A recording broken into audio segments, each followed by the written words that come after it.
When I began my research for this project, I had a clear goal. I wanted to focus on the presence of trans women and themes within film and TV. I wanted to understand it within the framework of intersectional feminism.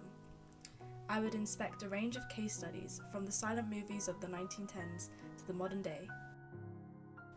I thought that trans representation in the media sheds a significant light on the silencing of trans voices, whether that be through comedic cross-dressing or casting cisgender actors for transgender roles. Trans studies seems to go hand in hand with queer studies. The queering of a character, story, setting, even the audience's viewing has been queered.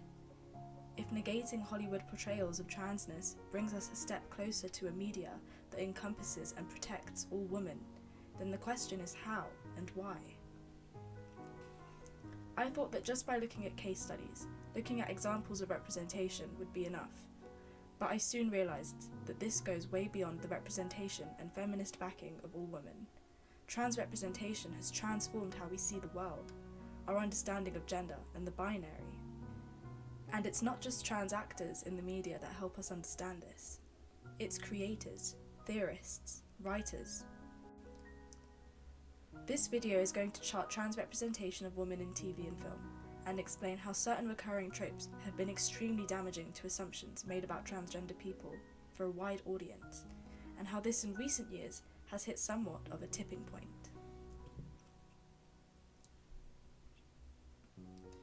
What I learned very soon by reading Transgender on Screen by John Phillips, published in 2006, was how much writing on trans representation and theory is not about authentic trans representation at all. So much has been contributed to the failings of representation, the problems within it, with few examples to show for an authentic or positive representation of trans women. It was Eliza Steinbach who offers a cinematic philosophy of transgender embodiment through deep consideration of the ways that film constitutes a medium for transitioning, thereby eliciting modes of perceiving disjunctions that are advantageous to trans studies. With more experimental film came the shift in sexual politics. Méliès went further than just making women vanish in his films, and began to experiment with the fading clarity of who is a woman and what is her place, in his film An Up-to-Date Conjurer in 1899. This film featured a woman jumping from one place to another, and halfway through switching into a man. This could be seen as ground shifting. The binary is already being put into question. Transitionary themes are born out of these new aesthetics. However, with the growth of TV and film, this potentially significant mode of thinking is put to rest. Cross-dressing was seen as funny. Men dressed as women would be the butt of the joke in shows like the Texaco Star Theatre, where Milton Berle would be seen in women's clothing and makeup, and one of Flip Wilson's most recurring characters in his variety series, The Flip Wilson Show. Married with children, bosom buddies, rhythm and weep, the list of examples goes on. Cross-dressing carried its way through to more contemporary films, like Tootsie, Mrs. Doubtfire, for which we'll turn to Phillips. He argues that cross-dressing in the context of these films are not just for comedic purposes, but that they create a path for these men to become more thoughtful and better themselves. Sexism and the objectification of women are both attacked, and there is some questioning of essentialist ways of thinking about gender, if not sexuality. We think of Dustin Hoffman's line, "But I was a better man with you as a woman than I ever was with a woman as a man." You know what I mean? I just gotta learn to do it without the dress. And this final line crucially marks how cross-dressing is utilised as a means to an end. It neglects any consideration of transness because crossing genders, in other words, enables one to view oneself critically from the perspective of the other, and teaches all involved that bodies matter less than feelings. The triteness of this moral is far outweighed by the healthy anti-essentialism underpinning it. Nevertheless, jokes must be made. Even if men do see how women live, it is only to better themselves. Laura Mulvey ultimately believed that the male gaze was to accommodate a, as she called it, transvestite viewing position, through which the woman spectator can transition out of her own sex into another, by adopting the camera's masculinist perspective. It seems appropriate for female spectators to do so, as surely character types like these would only please men. Work It in 2012, a sitcom about two men who must dress as women in order to keep a job during the recession, would perhaps mark the closing down of these reductive representations, as the show would be cancelled for its overwhelmingly negative reviews. Betcher concludes that transgender people are either seen as being either visible as a pretender or invisible and risk forced disclosure. Either way, she states, we are fundamentally viewed as illusory. Another negative representation of trans women is known as the psychotrans, for which there are several examples, namely the films Psycho, Dress to Kill, and Silence of the Lambs, all of which feature men who dress as women for psychological reasons. Psychiatric cases, they constitute the dark underside of the progress narratives of the comedies that we just looked at. To quote Phillips, in Psycho, Norman Bates's identity is in the end completely replaced by the mother persona. In Dress, it is the increasingly dominant female side of Dr. Eliot's psyche that commits murder, so that the masculine is seen to be mentally overpowered and possessed by a monstrous feminine. In Lambs, the killer willingly clothes himself in the skins of his female victims, a literal invasion of other bodies. While critics have concentrated on reading these films as misogynist, they have not given sufficient weight to their demonization of transgender, which has largely been perceived as the metaphorical vehicle for the demonization of the feminine. In fact, it is not simply a monstrous feminine per se, but the disillusion of the boundaries of gender in these films that leads directly to murder. The male gaze seems superior in these films. The male part of these trans women seems to be conflicting with their female side or persona. They are split, fractured, and deviant for being this way. They must act out in heinous crimes. They must wear woman's skin or kill temptresses. Women must suffer for it. Furthermore, it is trans women's appropriation of the female form that essentially causes this pain, reinforcing the damaging stereotype that trans women aim to appropriate the cis female body. Julia Serrano coins the term effeminania to describe the societal obsession with male and trans expressions of femininity, an obsession that she claims is rooted in trans misogyny.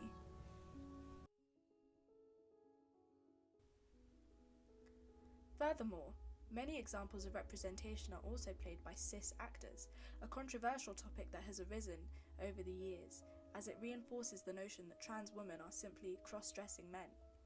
Boys Don't Cry is a film featuring Hilary Swank as Brandon Tina, a trans teen boy who struggles to open up to his relationship with a girl.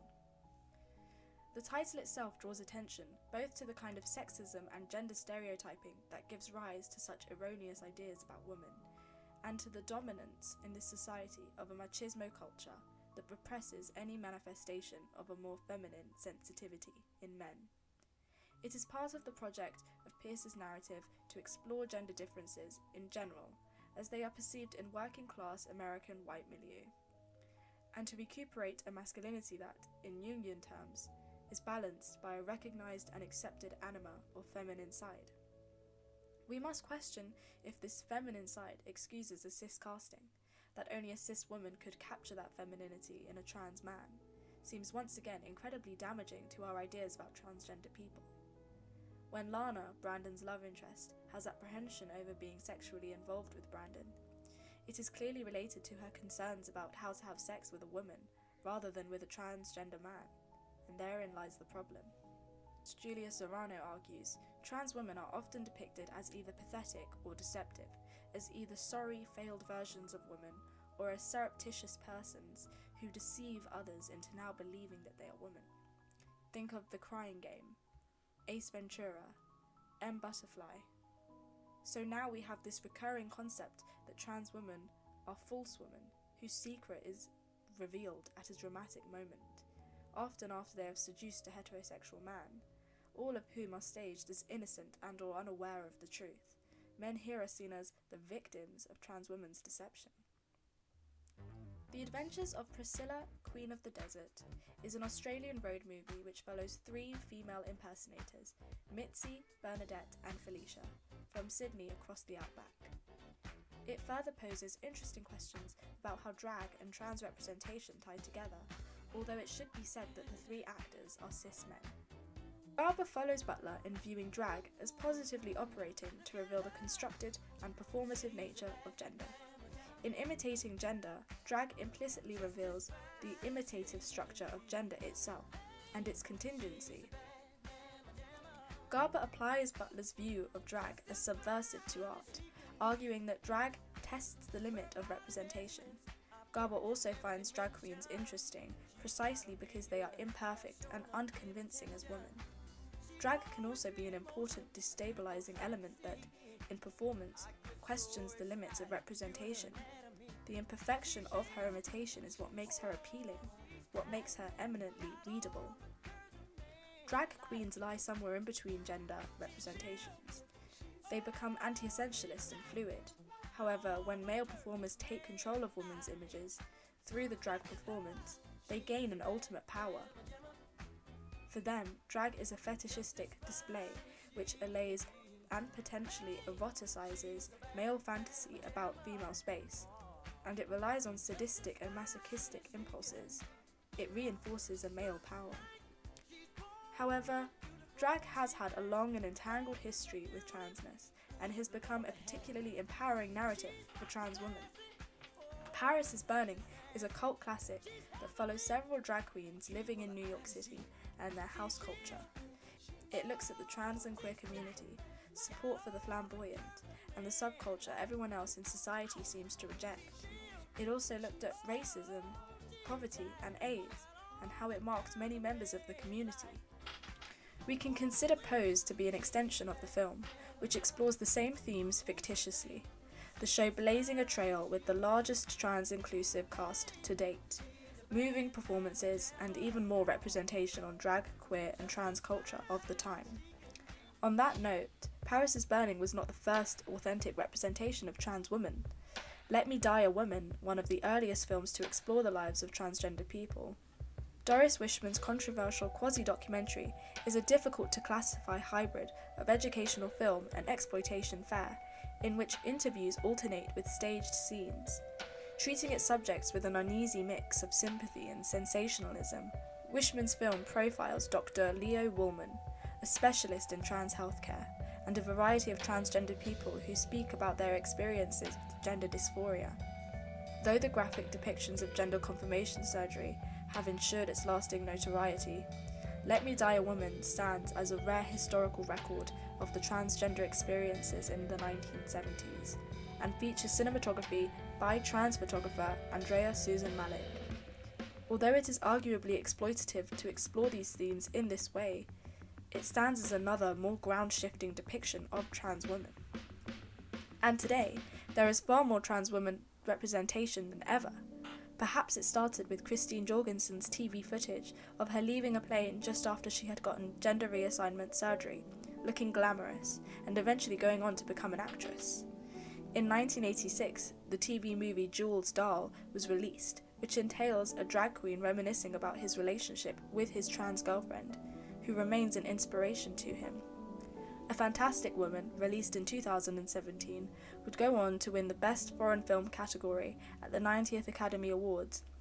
This Chilean drama follows the life of a young trans woman, played by Danila Vega, working as a singer and waitress in Santiago, when unexpectedly her boyfriend passes away.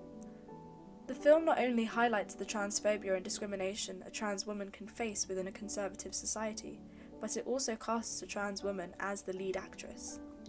2 years later, Isabel Sandoval would make history as the first trans woman of colour to direct and star in a film, screening in competition at the Venice Film Festival, Lingua Franca. Moving on, Cale M. Keegan notes that, until recently, studies of transgender in cinema have largely been of transgender in cinema, the literature overdetermined by a focus on representation, casting, and performance. And that is exactly what we've been doing. But Keegan believes that the work of Lana and Lily Wachowski, both trans women directors, go far beyond this discussion. To make sense of Wachowski's work as popular cinema produced by transgender creators requires alternative praxes, through which we might revisit objects to tell new stories about things many of us thought we already knew. Such revisitations are an inherent part of trans meaning making, crucial to how trans lives demand recognition in new genders and sexes that are not new, how trans people make themselves perceivable in reverse.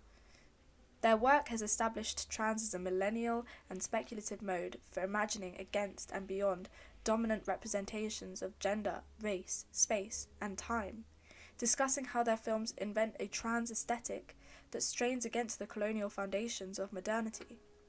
So what is this trans aesthetic? How is it created, and how is it different to what we've seen before?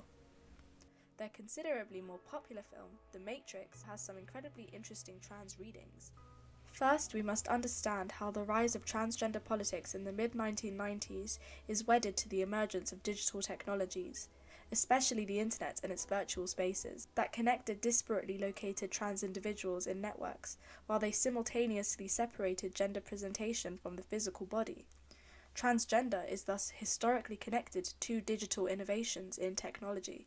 Gaming, chat rooms, online dating, immersive digital worlds, and cinematic effects, we are now reaching far beyond corporeality, far beyond the physical body, and towards some form of digitized transness. According to Keegan, The Matrix is a defining example of postmodern dystopia and welcomes a host of interpretations from philosophical, Marxist, critical race, and feminist discursive positions. The themes, politics, and techniques have been widely analysed and continue to be a feature of film and media studies literature.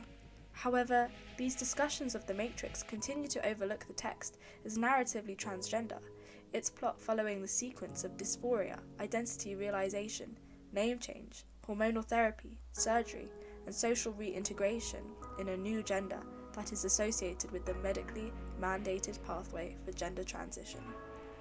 The ones and zeros of the matrix coding themselves could represent the male-female gender binary, residual self-image within the matrix program referencing gender identity, and the heroic one prophecy metaphorizing successful gender transition. Agent Smith repeatedly refers to Neo as Mr. Anderson, a name Neo rejects as he bursts from Smith's grasp, asserting, "My name is Neo."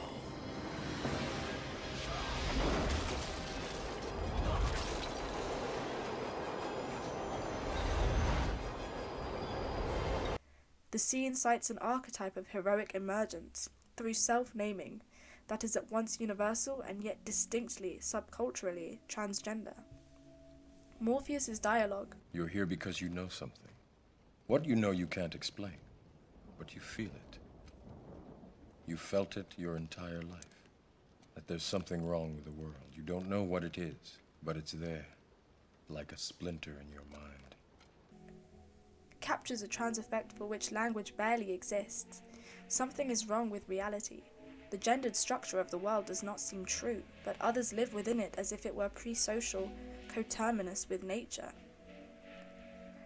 To conclude, the Wachowski sisters introduce new ground-shifting trans theories and metaphors that, married to their use of digital technology, radicalize how we consider postmodernism, gender, and race on the grounds of queering how we see things. It wouldn't be without their own transgendered view, or their queered view of the world, that is then translated cinematically, visually, aesthetically, for us, the viewer. That concludes my presentation. I hope you enjoyed it. I hope that, like me, you have drawn a deeper understanding on trans female representation on film and TV, that it is not just about casting and characterizing, but about how we perceive what we see and how it affects the world around us. Representation of trans women in film and TV, dominated by ridicule, suffering, or mental illness, is slowly coming to an end, as we usher in a new age of trans cinema. The experiences of trans women told by trans women, performed by trans women, and sometimes using a new trans gaze. To finish on a quote by Eliza Steinbach, "There is a super diversity of trans experiences that resists wholesale appropriation or collapse into a singular story, form, or ontology. Truly, the singular plural they is an incredibly accurate means to describe the singularities present within the plurality of trans."